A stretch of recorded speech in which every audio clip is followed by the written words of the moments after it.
All right, when you get to this tab, click it, and then go to DBQ advice, and then just click the document. So listen, I'm not going to spend a lot of time like I did with first period or last period. I'm not going to spend a lot of time talking about some of this because we've already talked about it for your LEQ. So we're ahead. Yeah, you're ahead for whatever reason. They didn't. I don't know what happened last week, but they missed out on the LEQ stuff. So you're kind of ahead. So I'm gonna hit on some of this very quickly, just as a reminder, and then we're gonna move on to what distinguishes the DBQ from the LEQ. Now you should already know this, but I've got a feeling most of you have completely forgotten. So let's talk about it. First of all, everybody listen. The LEQ and DBQ are exactly the same. They're exactly the same. You're going to have the same exact kinds of questions, and you're going to approach the writing of these essays exactly the same. The only difference is going to be with the DBQ, you have documents that you can use. They're tools. They should help you actually formulate arguments, okay? And they'll be used as evidence in your essays. So really, technically, the LEQ should be more difficult than the DBQ, but most of the time kids think that the DBQ is more difficult because they have to figure out how to incorporate the documents, but it's going to be a breeze, all right? So let's look at how they're similar first of all. The types of questions will be exactly the same. Now, that doesn't mean that whatever the LEQ question is, whatever skill it's testing, that the DBQ will test the exact same one. They may be different, but the types of questions, you're going to get three types of questions for both. You're either going to get a causation question, a comparison question, or a continuity and change over time question. That's it. Those are the three types of questions. Those are the only things that you'll be asked to do. All right, so we've talked about this extensively, but let's just review very quickly. If you are given a causation question, it could be cause or effect. What was the impact of this event on that? That would be an effect question. Or evaluate the relative causes which led to blah, blah, blah. Are you going to be asked what were the causes of something? No. What are you going to be asked to do with those causes? Rank them. You're going to rank causes. This is LEQ and DBQ. That is your job, to rank the causes. You need to have two really important causes and one that's less important. That's it. So which one's going to be part of your counter argument? The least important. So it might be something, even though I dislike the color orange, because oranges are so sweet and delicious, they are a better fruit, a superior fruit to apples.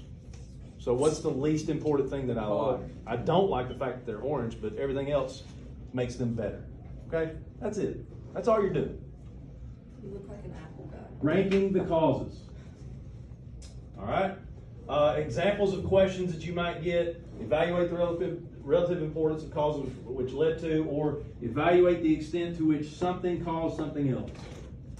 And then cause or effects would be very similar questions. That's it. Those are the sentence stems that you could see. Now, am I saying that they're going to ask you a causation question? No. I'm saying this is one of the possibilities for either the DBQ or the LEQ. All right, next, comparison. What does compare mean? If you're asked to compare two things, what are you asked to do? Find similarities. What does contrast mean? Differences. So what are you doing in one of these essays? Are they just going to say, what were the similarities of this? No. No. What are they going to ask you to do? Compare. Which ones were? They're going to ask you to evaluate the extent to which similarities existed Isn't between that like different. where you rank, or is that different? They're all ranked. These are all going to be essentially ranking. So your job in a comparison essay is to say these things were either more similar or more different from one another. That's it. You got to make an argument. They were either more similar or more different. That's what you're doing in a comparison essay. An example. Despite the political similarities that existed with regards to self-government that were established in both New England and the Chesapeake colonies, because of the different motivations for settlement and the economic activities that were relied upon in both areas, They were more different, or there were more differences than similarities between these regions from 1607 to 1754. You should be able to write the question, whatever the question was for this. What do you think the question was? The differences in the Maryland and Chesapeake colonies. Evaluate the extent of similarities between the Chesapeake colonies and New England colonies. That's it. That would be the question. By the way, and from what? I thought it was, 1607 to 1754. I thought it was the differences because despite the political similarities. Yeah, well, either way, you're still Right. evaluating whether they're more similar or different. So this is my counter argument. Despite the political similarities, Right. okay? So it could have said, evaluate the extent of differences between the two. It doesn't matter Right. which one they're asking. You're still doing the same thing. Does that make sense? Okay? And more than likely, it's going to be similarities. That's usually what I've seen when I've looked at past questions. All right, and then next, continuity and change. Are there more? First of all, what's a continuity? Something that stays the same over a period of time. More continuities or more changes? So let's look at this one. Although the United States was involved in several global conflicts from 1783 to 1828, notice I'm putting the time frames that were probably provided to me from the question. Because of its overall goal of isolationism and its focus on domestic affairs, very little change regarding American foreign policy during that time period. So what's the argument here? Am I arguing there were more more continuities or more changes? Continuities. Because I say very little changed. Very little changed. Could I say, because of its overall goal of isolationism and its focus on domestic affairs, there were more continuities in American foreign policy than changes during this time period? Yes, you can do that if it helps you. You don't have to deviate from the task as far as the verbiage that's being used in the question. By the way, last period couldn't do this. Let's see if you can. If I were, in my counter argument, I'm saying the United States was involved in several global conflicts from 1783 to 1828. What were they? War of 1812. Thank you. What else? What else could I bring in that shows that we were actively engaged on the world stage? No, that's in 1898. That's concession. No. Nope, that's out of the time. What are the years? Oh, 1783 to 1828. Like the Barbary War? Barbary pirates. What else? You may not remember. Huh? The quasi-war with France. Quasi-war with France in the 1790s. What else? Monroe Doctrine. Was that established during this time period? Yes. All those things I could bring in to show that we were involved. Maybe I should change this from several conflicts, global conflicts, maybe to the United States was active on the world stage from this time. Even though they were active, they were limited in their action on the world stage, blah, blah, blah, blah. Something along those lines. But you get the point. Make sure you know content, okay? Listen, y'all. If you don't study your content, none of this is going to matter because you're not going to be able to come up with anything. It's not going to matter if you know how to write the essays, but you have nothing to put in your essay. Does that make sense? You got to have stuff to use, okay? You got to be able to conjure up some SFI. Where's one place that you can get help for SFI? In the DBQ. Okay? And the multiple choice. Multiple choice. Listen, when you're going through the multiple choice questions, pay attention to what they're giving you. Pay attention to content, proper nouns, documents, any kind of graph or anything like that. Pay attention to those things because you never know. You might get to the DBQ or the LEQ and need to bring in some outside evidence, and you'll say, "Wow, I remember this on the multiple choice." I don't think you can go back and look at it. You might can. I don't know. But if you can't, just try to. Yeah, you can't. Is it like, will there be separate packets, do you think? I really don't know. Because like yesterday at AP Chem, they had like I two bet separate packets. Yeah, I bet it is. So look, just try to absorb a little bit as you're going through the multiple choice. You'll be surprised at how much that could help you. All right, really quickly, thesis statement. Your thesis statement should be an argument. Provide for a counter argument and categories for analysis. Here's your formula. We've looked at this a bunch of times. Although X, because A and B, therefore Y. So X is the counter argument, A and B are your categories for analysis, and Y is your argument. An example, here's two examples. Despite the early successes of Reconstruction with regards to civil rights, because of the relapse of the Southern economy and society into oppression, Reconstruction was mostly unsuccessful. What's why? What's my argument?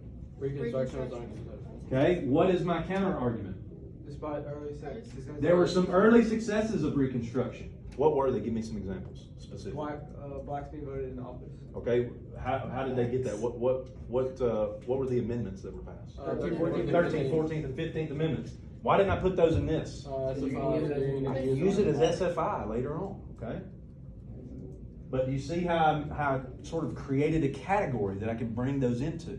You got to be a little creative here, okay?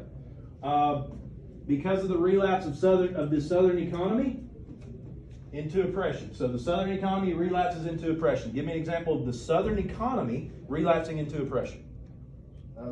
After Reconstruction. Sharecropping, tenant farming, good. What about society relapsing into oppression? Jim Crow laws. I could even have another category where I talk about voting rights being restricted. Okay? So all of that shows that Reconstruction was mostly unsuccessful because it doesn't change things for the long run. Although you can also make an argument that it really was successful, even though its success won't be realized until when? The 1950s. The 50s and 60s. During the Civil Rights era. They're going to use those amendments to advocate for African Americans. Okay, let's look at this one.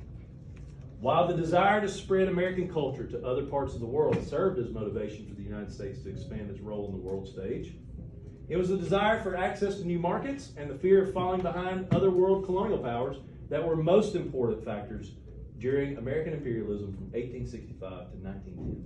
Did we write an essay on that? You absolutely did.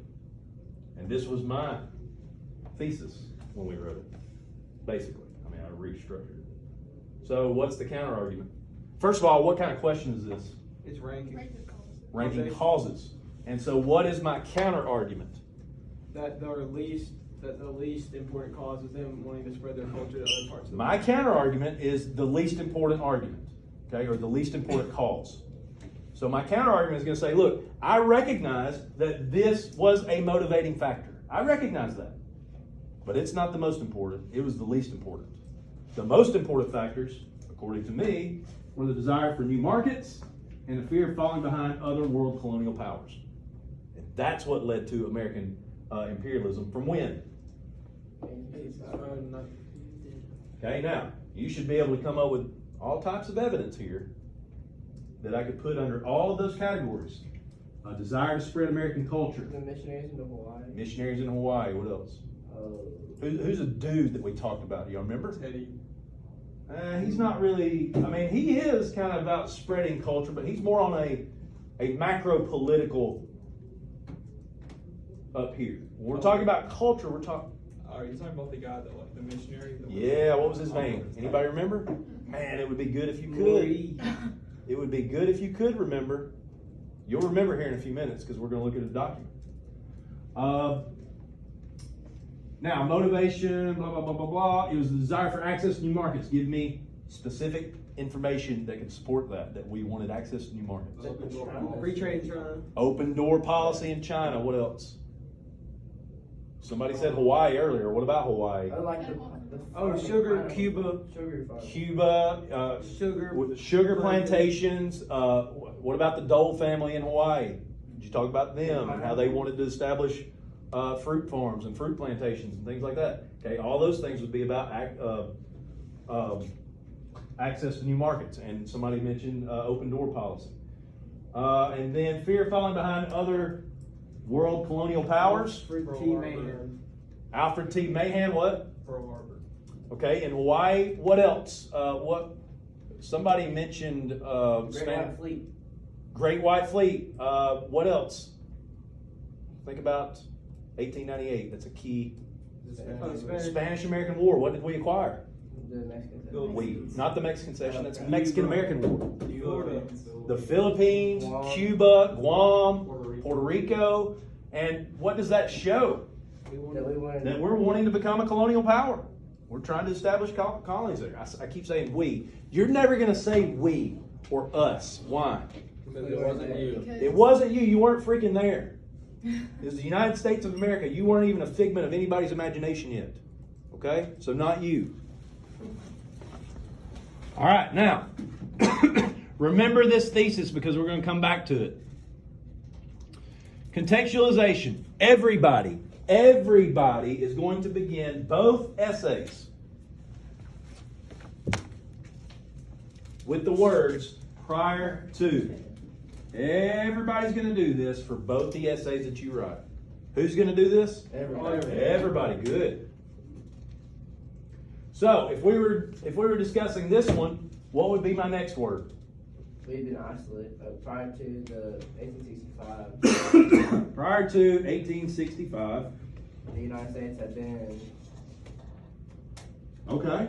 Rather, They wanted to stay isolation. home dominant. Okay, yeah. The United States had been an isolationist nation. Had been, or you could say relatively isolationist. they stayed on. Okay, now, that's a good start. What do I need to talk about next, though? The leading up to 1865. I need to talk about why we were isolationists going into 1865. What was going on that led us to be isolationists? What was happening in the United States that made us focus internally on domestic? Civil War. We've got a civil war going on. What caused that? Sectionalism over issues like slavery and tariffs and tax policy and all kinds of things were causing division within the states. And so the United States was really focused on addressing those problems first. Have I brought in some SFI in that's before 1865? Yeah. I just have a general question. Why would like Great Britain or somebody not see that and try to come attack while Civil War was happening? Everybody kind of focuses on their own thing. So, your job in contextualization is to focus on the topic of the prompt. What's the topic of this prompt, you think? Spreading Influence. influence. Imperialism. Okay, let's say imperialism. I would say a broader topic would be foreign policy. Somebody said that. Was that you, Kendall? Yes. Foreign policy. Okay, that is the focus here. So prior to 1865, I need to focus. If I bring in domestic policy, that's fine. If I bring in domestic issues, that's fine. But what do I need to connect them to? We were more focused on domestic. I need to make the connection as to why those things caused us to have a certain foreign policy. And what was our foreign policy? Isolationism. So those things, the importance of those things, caused the United States to be really focused on domestic policy rather than foreign policy. So that's what I've got to do. Focus on the topic of the prompt. What if this was asking about Reconstruction, the impact of that? Am I going to talk about foreign policy? No, I'm going to say prior to Reconstruction, African Americans were enslaved. The United States was divided. There was a war, a civil war between the states over a variety of issues, and maybe talk about a couple of those issues. And then talk about whatever it is the question is with regards to Reconstruction. Use SFI from the period prior to the time period you're being asked to analyze. So in your contextualization, first of all, where is this paragraph going to be? Very beginning. The first words of your essay are going to be prior to. And then I want you to bring in some SFI. If the question has you focused on this time period, SFI before that in your contextualization paragraph. And then what are you going to, what's the last statement that you're going to provide after you provide contextualization? Thesis in the first paragraph. So how many points do you have the chance to get? Two. On the LEQ only? No. On both. Listen to me. Before you even bring in a document, you have the opportunity to get 2 points out of 7. Right off the bat, if you just do this. Contextualization, thesis statement. It is extremely vital that you do this. Because then if you screw up the rest of the essay, and you don't know how to use any of the documents, you're still getting 2 points, which is pretty good. I'm telling you, that will be, I bet that would be in the 40 to 50% range of kids who are going to get 2 points or more. So you have to get 3? What do you mean? Out of 7. No, you want to get a 7 out of 7 on No, this. the AP exam's out of 5. This is The just the essays. essays. We're just talking about essays. They're scored on rubrics. 6 points for the LEQ, 7 for the DBQ. And you're starting out, by doing this, you're starting out with 2 points right off the bat. You haven't even brought in a document yet. Okay? But you've given me contextualization and a good, strong thesis statement. So the whole thing is 5 and this is 7. Correct. And when you start adding up like 7, 14, minus 9, you get to 5. Unbelievable. Just don't listen to him. Just don't listen. All right, now let's look at a sample essay question. This is from 2018. This is the one, y'all have written this one, by the way. I don't remember if we used these documents or not, but you've certainly written this one. We did or didn't? No. Okay. So, here's your question. Evaluate the relative importance of the causes, of the different causes for the expanding role of the United States in the world from the period 1865 to 1910. The first of all, you can write on these documents. So mark them up. Okay? But as far as the documents go, try not to spend more than a minute, maybe 2 minutes at max on each document reading them. Don't spend a lot of time reading them. What's the most important thing for you to read on these documents? Beginning. Source. Yes. What's the source? Find out who wrote it, when they wrote it, what kind of document it is, those kinds of things. That's the most important thing. A lot of times, if you do that, you don't have to spend a lot of time in the document. Okay? Because you'll know a lot about it from the sourcing of it. 1865 to 1910, we're talking about expanding role in the world. So I know we're going to be talking about imperialism. Okay? So that's the first thing I'm going to think of is imperialism. America is expanding. What's causing it? So now I need to think, what's causing this? And then when I come up with some causes, I'm going to say, okay, which one of these are more important? Which one are least important? So what did we come up with in that thesis statement? Economy. Okay, let's say access to markets. World. Fall behind. World stage. And Okay, falling behind. Culture. Colonial powers. And then culture, spreading of culture. Now, is it okay if I write my categories on this document? Yes. Yes. In fact, I would encourage you to do it. Okay? Encourage you to do it. All these documents are going to support some sort of cause. So let's look at the first one. Treaty concerning the cession of Russian possessions in North America by His Majesty the Emperor of all the Russias to the United States of America, June 20th, 1867. Anybody have any idea what this is about? Alaska. Very good. By the way, the word Alaska does not appear in this document. Okay? So if you can come up with it, and you can talk about Alaska, and you can talk about how it's considered to be a wasted money on basically an icebox, Seward's icebox, because William Seward is the one who cut this deal. You can bring that in. You're bringing in SFI, outside evidence. Okay? That's pretty good. So, Alaska. What would this document follow? This is a treaty, how the United States got Alaska. What do you think this will follow? Access to markets. Are there a lot of people in Alaska that we're going to be selling goods to? No, We hope. land. So you think it's about land. I agree. Colonial powers. I would say this is document 1. It's showing the United States is concerned about falling behind these other colonial powers, so it's wanting to acquire new territories so that it can create its own colonial power. Okay? Everybody understand that? All right, so I'm going to categorize all these documents. Let's look at document 2.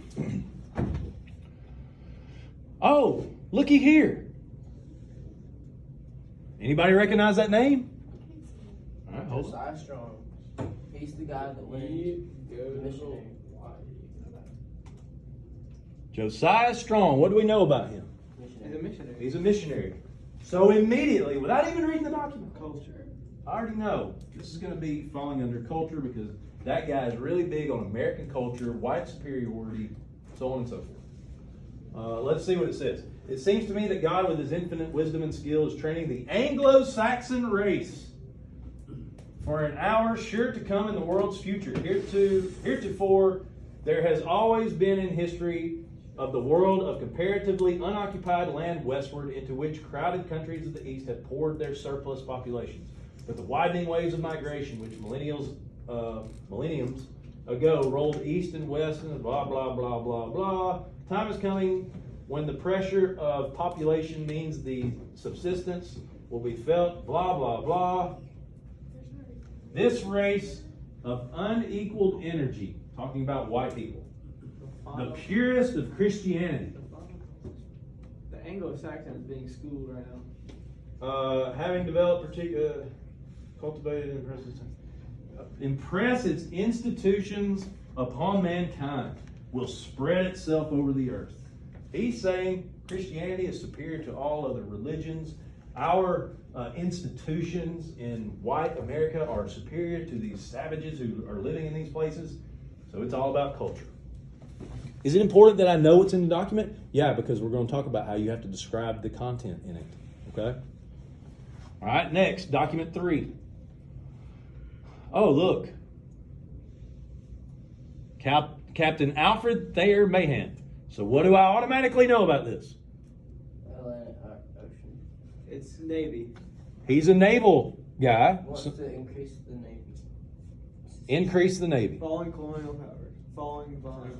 Okay, you could make an argument right off the bat that this guy is essentially, his argument has been the United States has to have a strong Navy in order to be a world power. So I could immediately say, first of all, document 2, I'm sorry.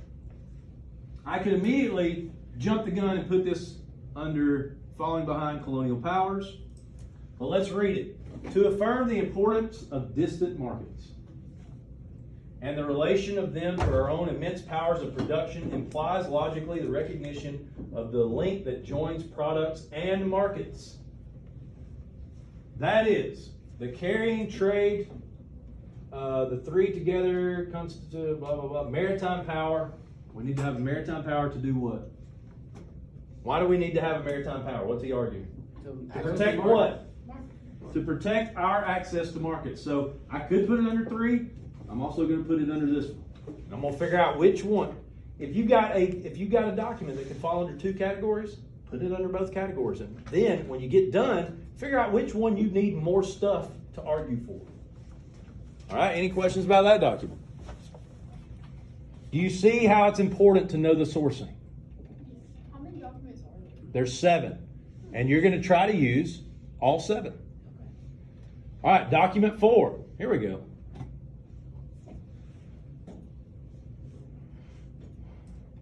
All right, here we go. This is the Boston Globe, May 28, 1898. Why is it important to know the date here?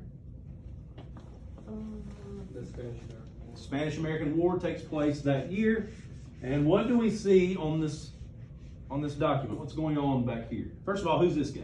Who's he representing? Uncle Sam. That's Uncle Sam. He's twisting his beard like he's concocting some sort of scheme to try to do something. Is that like a menu or something? That's a menu. Bill of fare. And what's on the menu? Cuba, Cuba, Philippines. Puerto Rico, Philippines, some other islands.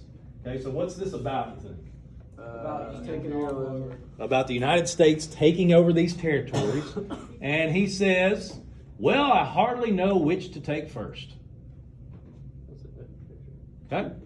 So, what would this one fall under? Is this about culture? Is it about colonial powers? Is it about access to markets? You could say all 3. You could put it under all 3 to some extent. Which one would be the best? Probably access to markets. I don't know. I think colonial. I'm going to say colonial power. What document is this for? Yeah. Okay. But I would also put it under culture, and you'll see why in a minute. Because there's another document that's going to support this idea of spreading culture. All right, next. Document 5. John Hay, Secretary of State.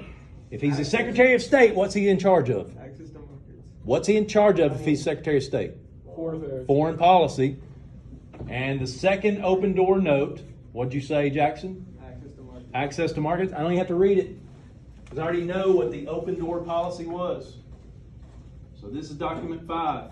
And if I don't know, it is critical, in this critical posture of affairs in China, deemed appropriate to define the attitude of the United States as far as circumstances permit, we adhere to the policy of peace with the Chinese nation, lawful commerce, protection of lives and properties of our citizens, by all means guaranteed, blah, blah, blah, blah, blah. Okay?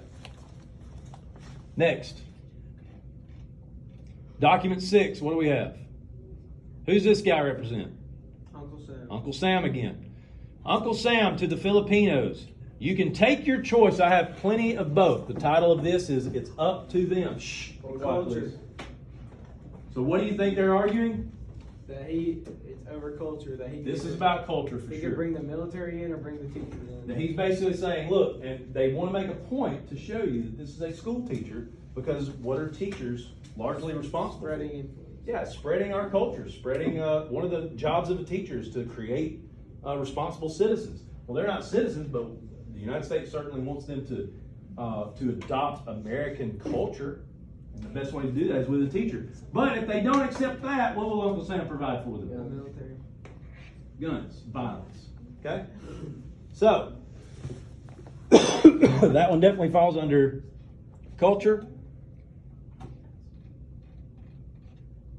And then document 7, Theodore Roosevelt, 4th annual message to Congress, December 6, 1904.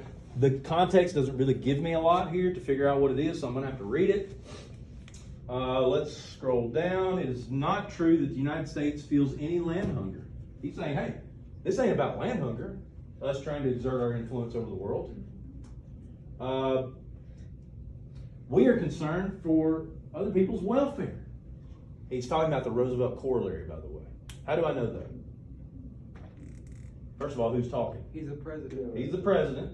The Roosevelt corollary was about, look, if there are any debts that need to be paid, any kind of pressure that needs to be put on Western nations, the United States will do it. You're not allowed to come in here and put pressure on these nations. We will do it. That was the Roosevelt corollary. And he goes on to say, if a nation shows it knows how to act with reasonable efficiency, so if you little nations below us in Central and South America, as long as you act properly and you pay your obligations, you have no fear from us. You don't have to be afraid of us. We're not going to interfere. However, if your civilization has the loosening ties of civilized society and it requires intervention, we will bring American police power. So in other words, all you got to do is behave, do what's in our interests, and we'll leave you alone. That's it. You do that, we're good. Kylie, shh. Please. Is this culture? It could fall under either. I would say either culture or colonial power. Now, they're not acquiring these territories, the United States isn't. They're certainly exerting their influence. But let's say we're going to put it under, what is this, 7? Wait, so give an example of how you could like show that it would be. I'm about to. All right. How I could show colonial power? Yeah. The United States is saying essentially that these other European nations, we're not going to let them interfere. Can you use big stick paws? Yes. We're going to, but I would definitely try to bring in Roosevelt corollary because that's what this is, but it's not specifically stated. All right, so we've got them categorized. Now what? Now what are we going to do with these documents? So, Rank. the first thing you do is group them, which is what we've done. That's the first thing you're going to do on this DBQ. You're going to think about what your argument is, and then you're going to group the documents. So how do I bring them into the essay? So, let's go back, first of all, let's talk about where to bring them in first. So let's go back to the thesis statement that we wrote. While the desire to spread American culture to other parts of the world served as motivation for the United States to expand its... Where is this paragraph going to be? It's going to be my last paragraph. So where am I going to bring in the documents that talk about culture. Wow. These documents will be in the last paragraph. Y'all see that? Okay, so for this paragraph, desire for access to new markets, when am I going to put that? First. It's going to be the first body paragraph after the thesis. So where am I going to use these documents? First. Second paragraph. The second overall paragraph. And then this one is going to be the third overall paragraph, second body paragraph. So where am I going to use these documents? Right there. Now, what do I do with the documents? For 3 of them, I got to describe the content. That's throughout the whole thing. Huh? That's throughout the whole thing. You need to describe the content. You could do it. You could do document 3, describe the content in that first paragraph, first body paragraph. Then you could do document 4, describe that content in that next body paragraph. And then document 2, you could do it in the last paragraph, describe the content. So what do I mean, describe the content? Say what it does. Just tell the reader what's in the document. So if I were doing that first document,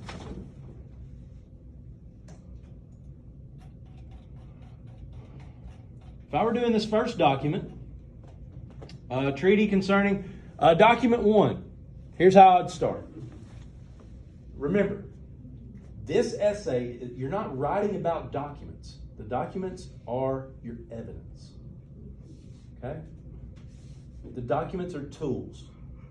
So, I'm starting my first body paragraph. And my argument is essentially that, let's say my argument is, my main argument, the most important thing is fear of falling behind other colonial powers.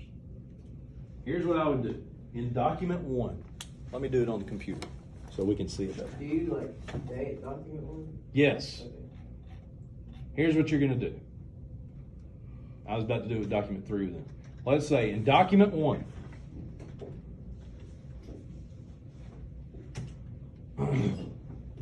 or I could start like this. Document 1 is the treaty in which what? We acquired a lot. Not we. The United States acquired a lot. The United States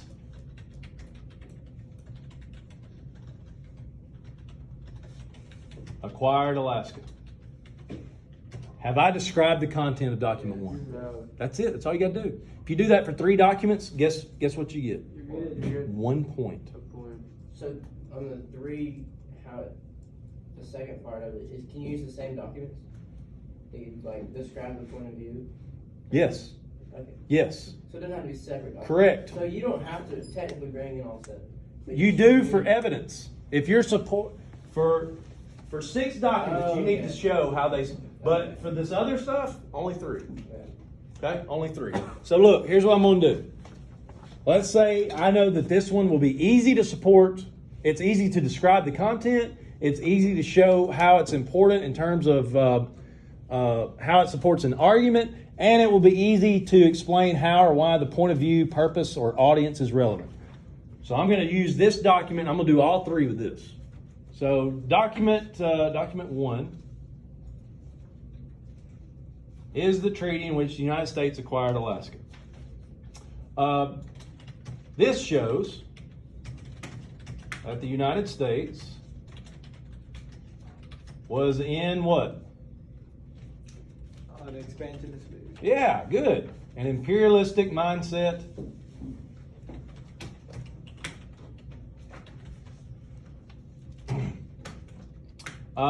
So what about this? Its point of view. Does it have a point of view, this document? Not really. No, it's just a treaty. So what about its purpose or audience? Is that relevant? No. Its purpose is what? So Acquired Alaska. Okay. So look, what we're doing here is we're providing the context of it. So I would say this document marks the beginning of what? Of the imperialism of. Of the takeover territories of the United States.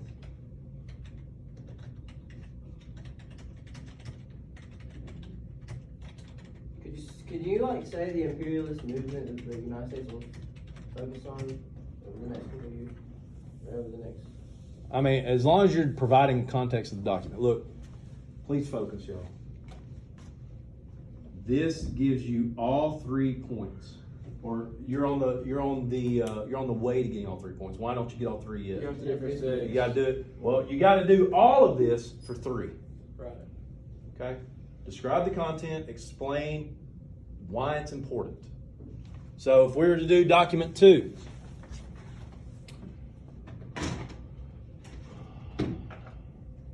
Josiah Strong, that one would be easy. Let's do one that might not be so. Okay, let's do document 3.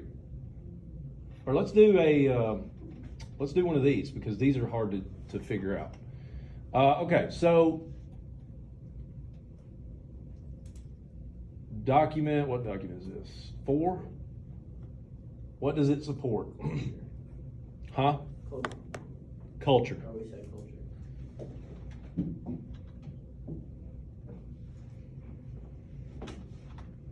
Okay.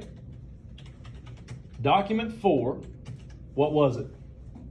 About the expand, like we can have our ticket, whatever. Tell me what it was. What was in it? What's the content of it? Different nations of the that we acquired after the. Hold on. First of all, slow down. What is it? It's just the different nations that we're looking No. at. What is it? It's a cartoon, right? That's what I have to say. It's a cartoon published where? In the Boston Globe. In the Boston Globe. Document 4 is a cartoon published in the Boston Globe that shows what? That we have our ticket, whatever nation we want. No. It shows we know which one to order first. That shows that we have done what? That the United States has done what? Taking over all the territories. Move to imperialism, or like. expand. Hold on. Y'all are. What does it show has happened? What does document 4 show that has happened? We get greedy. No. It shows that we've That we've taken these places over. Okay. How? In what event? Oh, The Spanish what? War. That shows the territories acquired by the United States after the Spanish-American War. Okay? Have I described the content? Yes. That's it. Don't go too deep with this. Okay? Just think about what you're being asked to do. You've described the content. What does this prove? First of all, which argument am I putting it under? Culture. I'm not. I'm going to put it under this one. Oh, okay. Concern about falling behind colonial power. It shows that that was Okay. We're in an imperialist mindset again. This document shows what specifically? Expansion. Okay? But it's about motivation. We got to figure out what the motivation is. We want to seem to other countries like we're bigger and better. we want to like We're bigger and badder. expand our influence. That the United States was acquiring what? Territory. Was acquiring colonies in an attempt to keep up with European powers.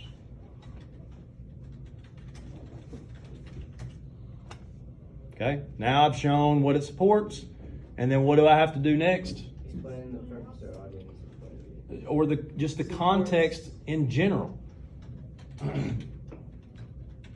These territories were acquired. I've already said this, but I'm going to do it again.